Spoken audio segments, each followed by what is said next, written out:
پیدائش اس کا 23واں باب جو 20 آیات پر مشتمل ہے۔ اور سارہ کی عمر 127 برس کی ہوئی۔ سارہ کی زندگی کے اتنے ہی سال تھے۔ اور سارہ نے کریت اربا میں وفات پائی، یہ کنعان میں ہے اور حبرون بھی کہلاتا ہے۔ اور ابراہیم سارہ کے لیے ماتم اور نوحہ کرنے کو وہاں گیا۔ پھر ابراہیم میت کے پاس سے اٹھ کر بنی ہت سے باتیں کرنے لگا اور کہا کہ میں تمہارے درمیان پردیسی اور غریب الوطن ہوں۔ تم اپنے ہاں گورستان کے لیے کوئی ملکیت مجھے دو تاکہ میں اپنے مردے کو آنکھ کے سامنے سے ہٹا کر دفن کر دوں۔ تب بنی ہت نے ابراہیم کو جواب دیا کہ اے خداوند ہماری سن، تو ہمارے درمیان زبردست سردار ہے۔ ہماری قبروں میں سے جو سب سے اچھی ہو اس میں تو اپنے مردے کو دفن کر۔ ہم میں ایسا کوئی نہیں جو تجھ سے اپنی قبر کا انکار کرے تاکہ تو اپنا مردہ دفن نہ کر سکے۔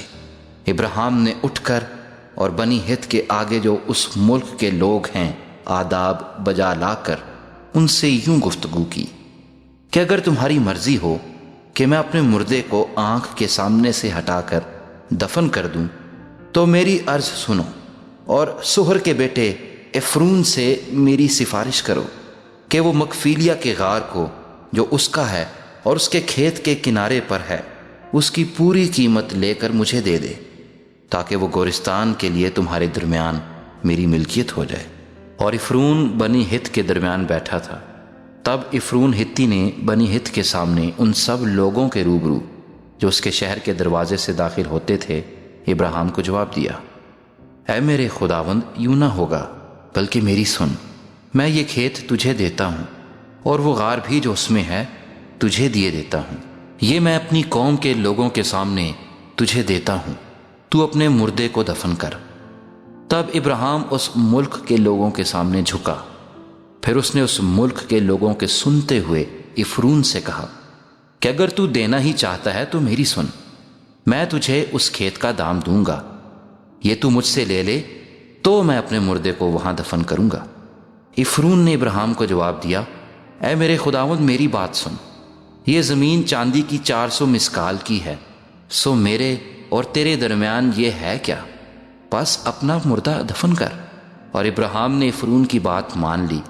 سو ابراہیم نے افرون کو اتنی ہی چاندی تول کر دی جتنی کا ذکر اس نے بنی ہت کے سامنے کیا تھا، یعنی چاندی کی 400 مسکال جو سوداگروں میں رائج تھی۔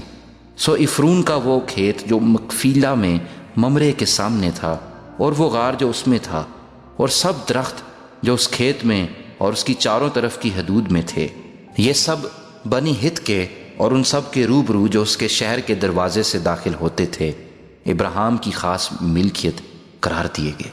اس کے بعد ابراہیم نے اپنی بیوی سارہ کو مکفیلہ کے کھیت کے غار میں جو ملک کنعان میں ممرے یعنی حبرون کے سامنے ہے دفن کیا۔